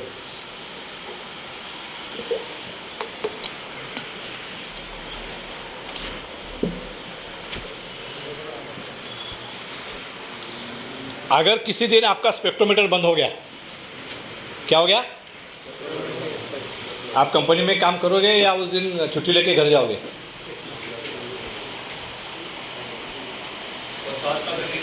Supervisors, only supervisors. हाँ, कॉन्फिडेंट है कर सकोगे? Because when I started in 1992 में जब मैंने एज ए मेल्टिंग सुपरवाइजर काम करना शुरू किया था, we are making ductile iron, we are making 5 grades in 1 heat. एक हीट में हम कितने ग्रेड बनाते थे? 5 ग्रेड, 400/15, 500/7, 600/3, 700/2 और हमारे पास एक इंडियन आर्मी का एक कंपोनेंट था जिसे हम बॉम्ब शेल बोलते हैं। बॉम्ब शेल आपने सुना होगा या देखा भी होगा, दैट इज़ 800/2। सो हम एक हीट में 5 कंपोजिशन बनाते थे। एंड एट दैट टाइम मैं सातारा में था, मोता ग्रुप में काम करता था। हमारे पास स्पेक्ट्रो नहीं था, यहाँ तक ना सातारा में, उस वक्त कोल्हापुर में सिर्फ एक स्पेक्ट्रोमीटर था। Kolhapur is 2 hours journey from Satara, 2 घंटे की जर्नी है। कोल्हापुर आप सब जानते हैं फाउंड्री का हब है, उस टाइम में भी था। लेकिन उस टाइम में भी कोल्हापुर में सिर्फ एक ही स्पेक्ट्रोमीटर था, that was with गार्गे Patil Usgaon. और मुझे याद है 2 साल तक और weekly off was Tuesday Satara में। तो मैं ट्यूसडे को पूरे हफ्ते के स्पेक्ट्रो के कॉइन जो हमने बनाए हैं वो लेके कोल्हापुर आता था, वो गार्गे पाटिल में चेक करता था, उसका रिपोर्ट लेके दूसरे दिन कंपाइल करता था और उसके बेस के ऊपर पूरा अगला हफ्ता हम एजेंट कंडक्ट करते थे based on ferrolab reading and the spectrometer which we have spectro reading of last week. और अभी जो फेरोलैब में आ रहा है, फेरोलैब में आपको क्या पता चलेगा? कार्बन और सिलिकॉन। सल्फर पता नहीं चलेगा, मैंगनीज पता नहीं चलेगा, कॉपर पता नहीं चलेगा। So you use to do charge calculation. तो हमारा चार्ज कैलकुलेशन कितना सही है वो हमें अगले हफ्ते पता चलता था जब हम स्पेक्ट्रो देखते थे। ऐसा नहीं कि कभी गलती नहीं होती थी, गलती होती थी, लेकिन उससे सीखने को मिलता था। लेकिन उससे क्या हो गया? एक कॉन्फिडेंस डेवलप हो गया कि मैं यहाँ पे खड़ा हूँ, ये चार्जिंग डाल रहा हूँ तो मैं इतना हार्डनेस ला सकता हूँ, मैं इतना इसका कार्बन इतना आएगा, इतना सिलिकॉन आएगा।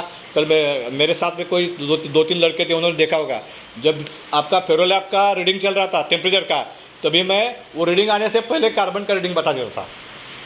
And that was with in not में आ रहा था वो रीडिंग, बराबर है ना। तो वो कॉन्फिडेंस, मेल्टिंग में सबसे इंपॉर्टेंट चीज़ है कॉन्फिडेंस। आपके पास कॉन्फिडेंस रहेगा तो आप कुछ भी कर सकते हो। That is why I told you that ductile iron making is a simple thing than cast iron. लेकिन आपके में वो कॉन्फिडेंस होना चाहिए और आप में वो डिसिप्लिन होना चाहिए। 2 चीज़ें रहेंगी तो आप डक्टाइल आयन आसानी से बना सकते हो। That is very important. So charge calculation is very important. आपको चार्ज कैलकुलेशन, उससे क्या होगा? आपका कॉन्फिडेंस बढ़ेगा, और आपका कॉन्फिडेंस बढ़ेगा तो आप कुछ भी कर सकते हो। ये confidence is very important. So charge calculation is one thing. Make practice of 100% वेमेंट। मैं आई think you should work on this aspect. अभी लग रहा है मुझे कि 100% वेमेंट नहीं हो रहा है आपके यहाँ पर, अगर वो आप थोड़ा सा ज़्यादा इम्प्रूव करोगे तो बेहतर है। लेकिन एक बात मैंने कल ऑब्ज़र्व की, नोटिस की कि मैंने जितनी भी हिट देखी उसमें मैंने लेट एडिशन नहीं देखी। लगभग 6 या 7 हिट तो कम से कम मैंने देखी, मैंने कोई भी लेट एडिशन नहीं देखी है। तो दैट इज़ गुड थिंग। कोई लेट एडिशन आप नहीं कर रहे हो, इसका मतलब आपका कैलकुलेशन सही है, आपका अजम्पशन सही है, जो कुछ भी आप डाल रहे हो बेहतर तरीके से डाल रहे हो, तो दैट इज़ गुड थिंग। तो आपके लिए एक बार तालियां जो होनी चाहिए कि लेट एडिशन 7 हिट में मैंने एक बार भी नहीं देखी है। That is very good. एक बार अपने लिए तालियां बजाओ, वेरी गुड, क्योंकि that is very rare. Next या somebody is telling that it's a good practice to add 1 kg of GS at the time of tapping, before tapping. 1 kg of graphite, coke, carbon. Yes, some people are doing that in ladle, treatment ladle. Some people are doing. It is to compensate this only, nothing else. क्योंकि आप जब treatment कर रहे हो तो because of violence your carbon get lost, और carbon loss होता है तो उसको रिकवर करने के लिए कुछ लोग ग्राफाइट इस्तेमाल करते हैं, कुछ लोग वहाँ पर सिलिकॉन भी डालते हैं, कुछ लोग इनॉकुलेशन भी डालते हैं। तो अलग अलग तरीके हैं सबके, ऐसा कोई स्टैंडर्ड प्रैक्टिस नहीं है। आप ग्राफाइट भी डाल सकते हैं, आप सिलिकॉन भी डाल सकते हैं, आप इनॉकुलेशन भी डाल सकते हो। तीनों का रोल एक ही है, आपका न्यूक्लिएशन लेवल को मेंटेन रखना या इम्प्रूव करना, और कुछ नहीं है। तीनों वही काम करते हैं, कार्बन भी वही काम करता है, सिलिकॉन भी वही काम करता है, इनॉकुलेशन भी वही काम करता है। कार्बन, वही मैं बोल रहा हूँ, कार्बन डिजॉल्व नहीं होता है, उसका ज़्यादा इफेक्ट नहीं होगा। आप 1 kg डालोगे तो 1 kg से चार्ज कैलकुलेशन हिसाब से जितना बढ़ना चाहिए उतना तो नहीं बढ़ेगा। It will just give some cushion, वो कुछ कुशन देगा आपको। There are 2 advantages. नंबर 1, जब आप कोई भी मटेरियल डालते हो तो आप डिले करते हो रिएक्शन को। So number 1 is to delay the reaction. आपकी ट्रीटमेंट की रिएक्शन है वो डिले करना, नंबर 1। और नंबर 2, जो भी लॉसेस हो रहे हैं, ऑक्सीडेशन हो रहा है, उस ऑक्सीडेशन को कुछ हद तक सप्रेस करना, कुछ हद तक उस ऑक्सीडेशन को कम करना, वही एक कारण होता है। उसके लिए कुछ लोग कार्बन डालते हैं, कुछ लोग सिलिकॉन डालते हैं, कुछ लोग इनॉकुलेशन डालते हैं। The best way I feel, अगर आपका ग्रेड अगर फेरिटिक ग्रेड है, आप अगर फेरिटिक ग्रेड बना रहे हो तो best way is to add silicon. उससे क्या होता है, अगर आपका सिलिकॉन समझो 1.5% आप बाद में रख रहे हो, this is my personal practice, it is not written on in any book. मैं नॉर्मली क्या करता हूँ, I keep 1.5 in the bath, जो 0.5% जो मुझे ऐड करना है, I add that in the treatment ladle. मैं क्या करता हूँ, उसे ट्रीटमेंट लैडल में डालता हूँ। उससे 2 फायदे होते हैं, एक तो ट्रीटमेंट डिले होता है, number 1, number 2 it acts as a inoculation, because inoculation is nothing but silicon base. Inoculation क्या होता है, अभी तो हम बेरियम बेस, जिरकॉन बेस सारा इस्तेमाल करते हैं। जब पुराने ज़माने में 25 साल पहले या 40 साल पहले सिर्फ सिलिकॉन ही डालते थे, सिलिकॉन को क्रश करते थे and they use it as a inoculation. वहाँ पर उस वक्त बेरियम वगैरह कुछ भी नहीं था। अभी भी बहुत से लोग इस्तेमाल करते हैं डायरेक्ट सिलिकॉन पाउडर इनॉकुलेशन के लिए। सो यहाँ पर अगर हम ये 0.5% लैडल में ऐड करके बढ़ाते हैं तो that work as a primary inoculation. उसके बाद आप लैडल में इनॉकुलेशन करते हो, उसके बाद आप जब ट्रांसफ़र करते हो वहाँ पर इनॉकुलेशन होता है, और उसके बाद जब आप पोरिंग करते हो वहाँ पर इनॉकुलेशन होता है। तो एक और स्टेज इनॉकुलेशन की बढ़ जाती है। So you got inoculation in 4 stages. तो उससे आपका नूडल काउंट बढ़ता है, उसका आपका फेरेटिक स्ट्रक्चर बढ़ता है, मशनेबिलिटी अच्छी होती है। So this can be use in a ferritic grade. Pearlitic grade में शायद ये ज़्यादा अच्छी तरह से काम नहीं करेगा। परलिटिक ग्रेड में आप इनॉकुलेशन डाल सकते हो या जीपीसी भी डाल सकते हो।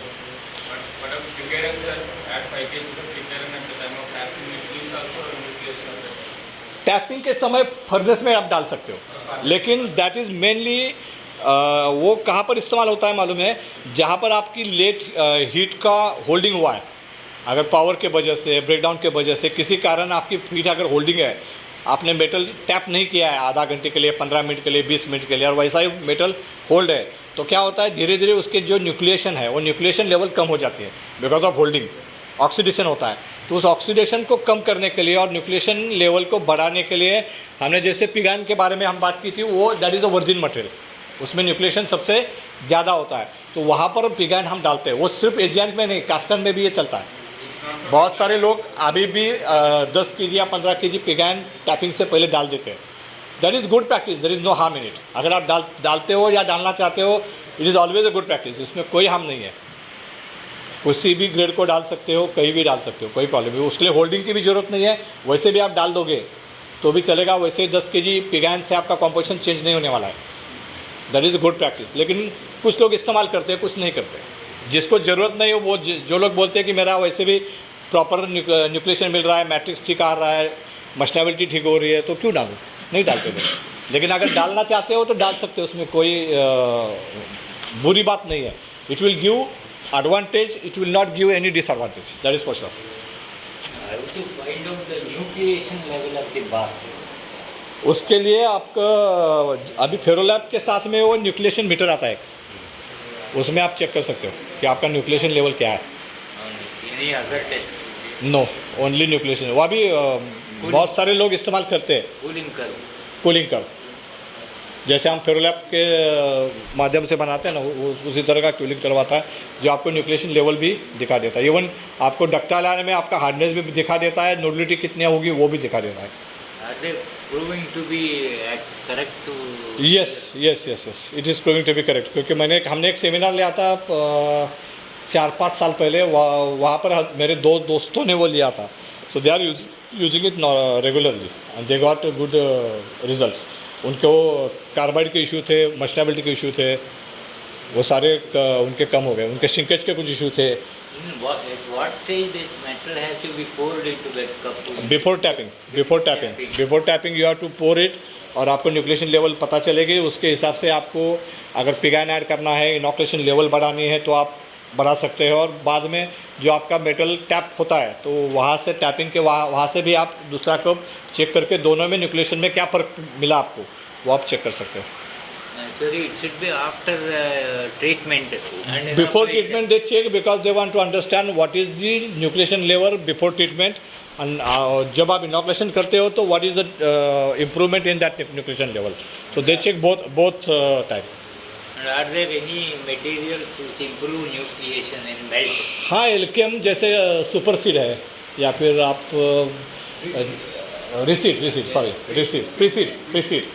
Pre conditioning. और मेरे ख्याल में एमआई पाउडर करके कोई और मटेरियल है जो कास्ट आयरन में डालते हैं. MI? MI powder I think is from Chennai base है. Silicon carbide. Silicon carbide powder, silicon carbide का भी डाल सकते हो. सिलिकॉन कार्बाइड, लेकिन सिलिकॉन कार्बाइड का मेरा एक्सपीरियंस ज़्यादा अच्छा नहीं है अनफॉर्चुनेटली. क्योंकि सिलिकॉन कार्बाइड अगर आप कंटिन्यूस डालते रहोगे तो कहीं ना कहीं आगे जाके उसमें आपको मस्टेबिलिटीज़ के इशू आ जाते हैं. तो आई हैव यूज दैट. मुझे लग रहा है मैंने IFX के एक सेमिनार में उसका एक सेशन अटेंड किया था. तो उसके बाद मैंने आके वो इम्प्लीमेंट किया था. लेकिन 6-7 महीने के बाद ऐसा लगा कि श्रिंकेज टेंडेंसी और मस्टेबिलिटी दोनों में मुझे डक्टाइल आयन में बहुत सारे प्रॉब्लम आ गए. और जैसे मैंने बंद किया तो 1-2 महीनों में वो प्रॉब्लम भी रिजॉल्व हो गया. तो ये 2-3 बार मैंने एक्सपीरियंस किया. तो it is normally not good to use silicon carbide. लेकिन एमआई पाउडर आप डाल सकते हो, प्रीसीड डाल सकते हो. Preseed is good. Only thing is cost. It's 11:20. You want to take a small break? No problem. Have some tea, maybe go No problem. and, let's reassemble and